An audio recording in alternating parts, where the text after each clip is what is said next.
Before rap, I was a star in a hood. Now we got kings in boots. Yeah, don't come round here with your low vibrations. Got a WhatsApp pin location. One of them single, one of them's taken. But I'm patient. Don't come round here with your low vibrations.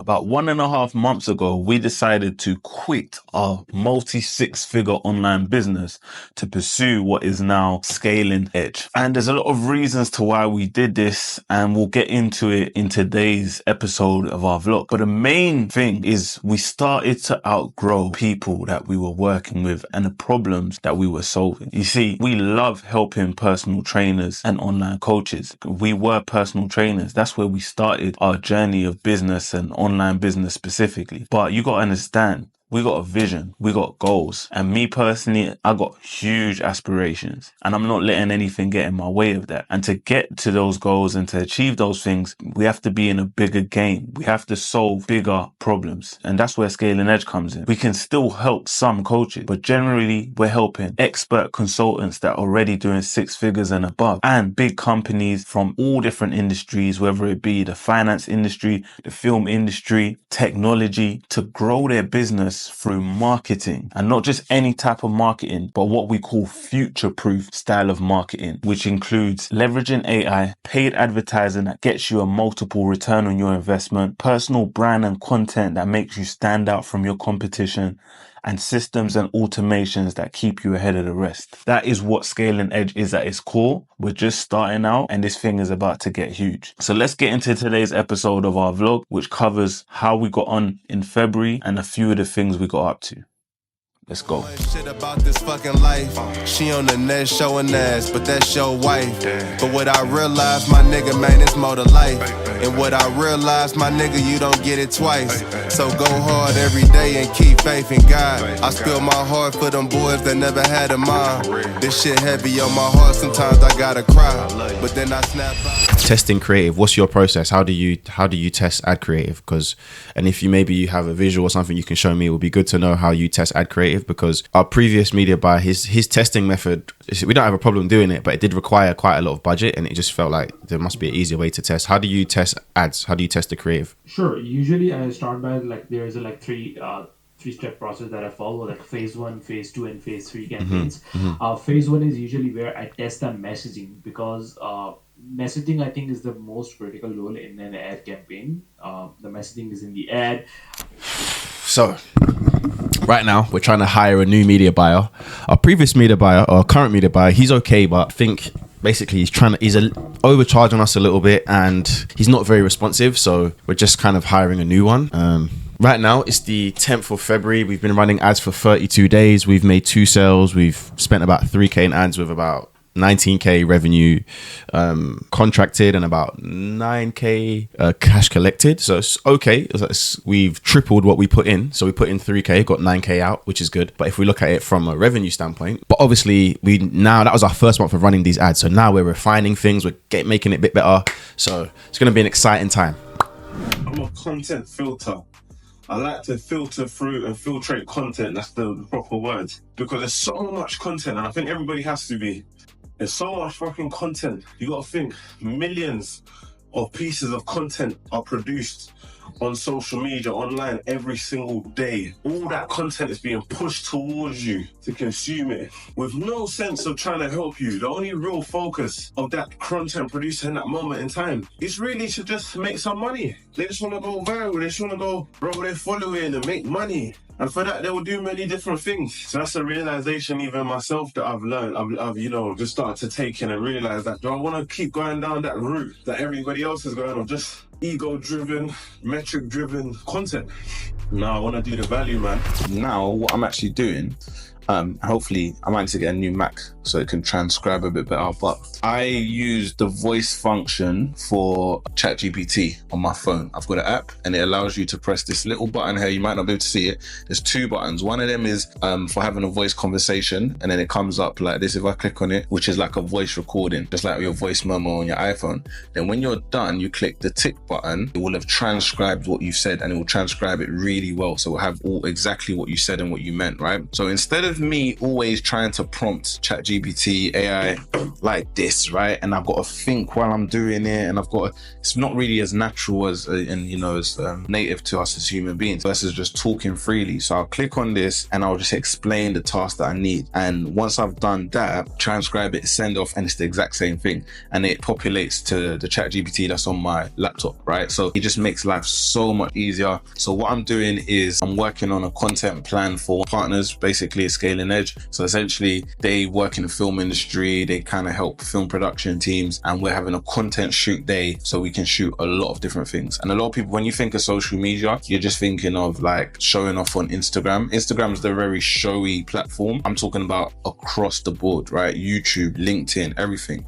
So you can shoot content, and I like to like really get them out the best bang for our buck, right? So for one shot content day and shooting day of like 4 or 5 hours, we can get content for all the platforms. We can also do stuff for lead magnets as well, or, funnels, videos, and for the funnel, we can get pictures, we can get behind the scenes stuff, we can get stuff for short form content as well. So we're gonna get a lot of stuff done, but I don't fuck about, I don't play the random game or the hit and hope game. So I'm fully planning out what the day looks like. And I think it's because of my expertise, and I'm gonna talk about things more and more, but I've done so much in this lifetime. Yeah, like there was once upon a time I was actually working on a film. The film or series, literally, big up my mate Corey Johnson.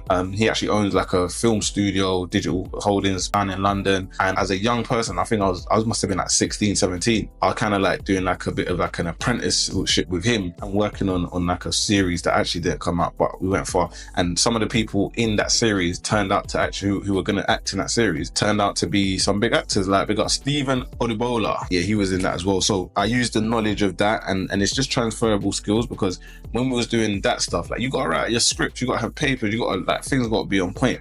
So that's how I treat content if I'm doing it as like a collaborative effort with a team and multiple people. Anyway, so working on that content strategy, and then on top of that, I've got a proposal for a client coming up. I've got so many different things. So one thing that helps me with this is being fasted. Being fasted definitely keeps me more focused and more on point, helps me think. And then one underrated trait of a successful entrepreneur that not a lot of people talk about is organization skills. Nobody really talks about that, excuse my French, but it's so important, man, so important.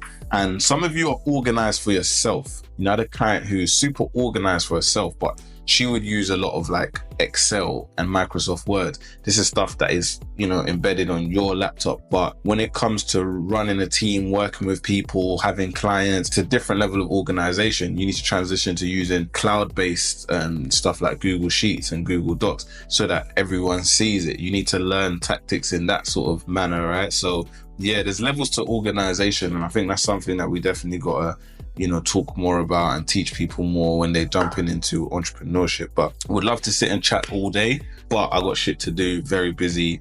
So that's my update. Wow. Process mapping, bro. Process mapping. One of the biggest benefits I had partner being in, she actually got into like project management and business analysis and stuff like that, right? And just the whole project management, from helping her, seeing her go through that journey of becoming a project manager, like it helps me look at things differently, because what normal solopreneurs and just like individual business owners, small business owners just do on their own, or have to or should do on their own, the bigger businesses and corporations have a whole person, right, getting usually a lot of times a big salary to do that part. You understand? And they talk, and we always talk about, how many business owners go out of business in 2 years, 3 years, 4 years, 5 years. And the more and more I understand it, I realize it's because of stuff like this. It's because, they're left to just do this stuff. We are left to just do this stuff ourselves. And a lot of times we don't even know that it exists. So project management, process mapping, stuff like that is super important. Project management is kind of like a whole nother thing.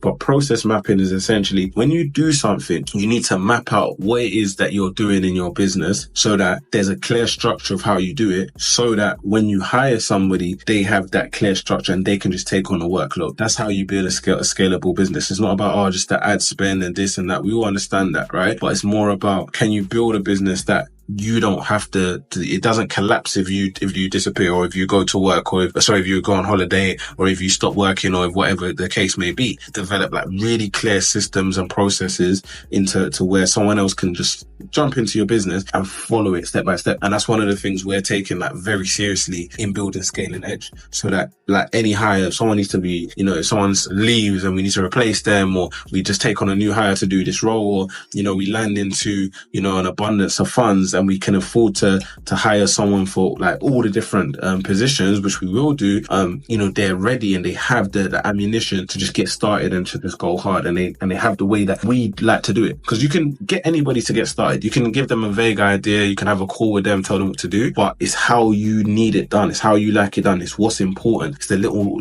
things just to make sure your delivery, because product, like the delivery of the product is the most important thing. It doesn't get more important than that. So, very important, very big. And that's what I was just doing. And you caught me in the middle of just sending some stuff to our ops manager, about like some new processes I've been mapping today, because we're still very on in Scaling Edge, and so our client delivery is everything. Like I'm obsessing, I'm literally I'm not over obsessing, I'm obsessing on client delivery, on like the best product, on like the roadmap, the journey of how it actually looks like, the client, the touch points and speaking to the clients. I'm going overboard, over and beyond on that aspect. So, you caught me in the middle of just delivering to the ops manager and letting them know about. So But you see, one thing that's been a highlight this last month is growing to 7 clients. You see, it always makes me grateful when I start something completely from scratch and then it manifests into something real. Like I said, a month and a half ago, 2 months ago, this was just an idea in our head. This was just something we thought of, we believed, and we said, let's get to work. And 2 months later, we're dealing with 7 high-paying clients who are all running serious businesses. This is nothing to turn our noses at. This is nothing to overlook. And as we said, we're just getting started. But another highlight, which I'm about to show you some of the clips from, has been meeting up with a few of these Scaling Edge clients. So it's a little bit different to when we're just running the OHB Academy. Now we're dealing with higher paying clients with bigger needs, and we're more hands on deck, thus the higher amount of money that we're charging. So we like to get out and meet the partners that we're working with, engage with them, get to know them, and show them we're really a team. This is a partnership. And that's definitely been some of the highlights. It makes a difference from just working completely online at home from your laptop. It's a bit tight. It's a bit tight in here. Yeah, it's like come in here or not? Yeah. Hi, all right. Nice to meet you. Recognize you. How you doing? Yeah, I'm good. Right, Good. Right. Come on in. I was like, I don't want to push the door. Yeah. I originally planned out. So okay, that thing that interview you just did, that was about 10 minutes. That's it, right? So if both John and Hassan take, let's say, 15 minutes each, that's 30 minutes. So we'll keep the round table to an hour. So if I see it's kind of veering off, we're not covering certain things, then I'll just say. Now you can't tell me nothing. You ain't on nothing, still can't tell me nothing. I don't wanna hear about goat, that's mutton. Don't get peppered and curried, I'm glutton. Feel say about pussy, go and touch a button. Bluff your fuck niggas. Today we're with one of our expert consultant clients. Her name's Cheryl. She's been coaching black women. All right, let's go. See, we vlog everything, so I'm gonna be vlogging this.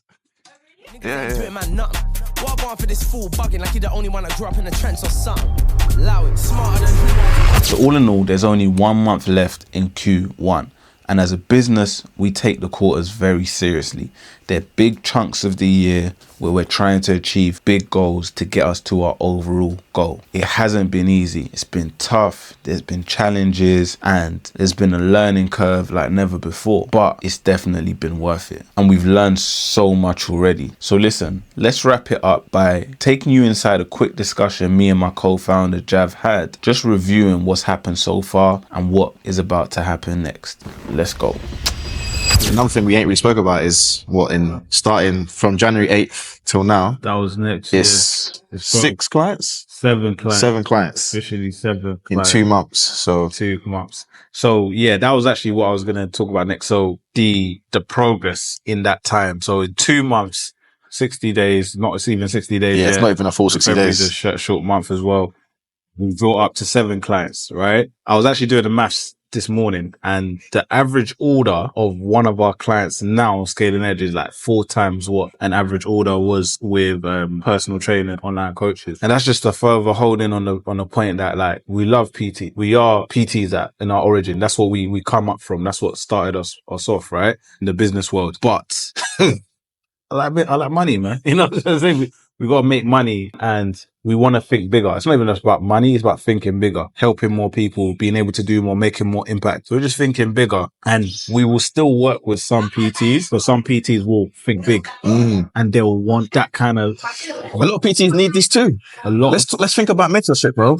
What's one of the reasons a lot of PTs can't do mentorship? Because they ain't got the time to commit fully. Mentorship only works for a specific type of person, bro. You have to be committed. Yeah, you got to do everything the mentor says. Yeah. A lot of people are not in the space or place. They're either not in the mental space or they just physically can't do everything they've been given in the mentorship. Yeah, no, it's facts. Which is why the done for you element of something like Scaling Edge is better. Yeah. Here's the caveat. If you want to do done for you, you've got to have the capital. It costs more, but you're good at something. Yeah. Do you know what I mean? You have to be good at something. You have to have. Yeah. And that's just the basics of it. Whether you want to go PT to online coach, you really should have mastered PT to some degree. Yeah. Like you've got some clients there, you've made money, you know you are a good PT, or you know what you're doing with fitness. So you understand what I'm trying to say to you. Funny enough, I noticed a lot of the best online coaches, actually came from the corporate world. It's not usually, it's not often. Sometimes, like I was a PT, do you know what I mean? I didn't really do corporate, but I did a little bit of sales. So I think when you come from the corporate world, it does help with the PT. But yeah, man, the progress so far has been good, man. It's been good. Obviously, the goal is that 7 figures, so we still got a lot of catching up to do. Yeah. But we've kind of also looked at the strategy of who are the clients that we've got over the line, which actually has resulted in us turning off our ad spend for a couple of days, which has obviously meant that we've had a slight dip in calls, to be transparent. But there's a reason why, because it's 1 step back to take 2 steps forward. Yeah. So I think now we've really honed in on who's been our best clients or our best clients in those first 2 months. And it's not a full 2 months yet. So when we turn the ad spend back on, get into that 7 figures, I think becomes more realistic because we know who we're going for. Yeah. And the ads are going to get those people. And that's also something I'm looking forward to seeing, for it's going to reflect on our sales calls and stuff like that. So now it's about pushing it and getting more people across the line to work with us. Because I think a lot of people are seeing the value in what we do. I'm getting feedback on the YouTube videos and stuff like that. And it's like, I think it's getting there. It's where we want it to be. Now it's just like, how can we make exponential growth? Yeah. And I think our round on that something like that as well. I don't even think when you say that, I'm realizing we haven't even tapped into 10% of what we could be doing. Cause that's why I wanted to start this saying, let's remind them what Scaling Edge is. Cause someone was asking me, one of our old clients was asking me, what is the Scaling Edge thing? Because he's in a new industry or whatever. It's like, what do you lot do? What can you help with? And it's like, yeah, man, we don't even, it's like they say marketing is just letting everyone know what you do. You know what I mean? Like make sure that everyone knows what you do. Facts. So yeah, 100%, man. So big month, big 2 months. And what you got to remember is, starting from scratch. Zero. From flipping scratch. Zero. 3 grand. Yeah. 3 grand in ad spend. 3 grand in ad spend. That was it. 1 day at a time as well. No, you know what I mean? So start literally from scratch, like to build something now, getting clients coming in. It's sweet, man. It's a good accomplishment. We've got to like pat ourselves on the back. But yeah, we're going hard, 10 times harder. Yeah. We're not slowing down. Can't slow down, man. I remember I was listening to Rio Ferdinand. He was talking about like, when Man United win a trophy, they celebrate on the day. Then the next day it's back to training, bro. Like nothing happened. Yeah. So yeah, bro, 7 clients in 2 months is great, but tomorrow we're back to training, bro. Nil, innit? Nil, bro. His name's slogan. Nothing ain't changed. So that's how I see it, man. All right, man. That's us. Don't forget to like, share, subscribe.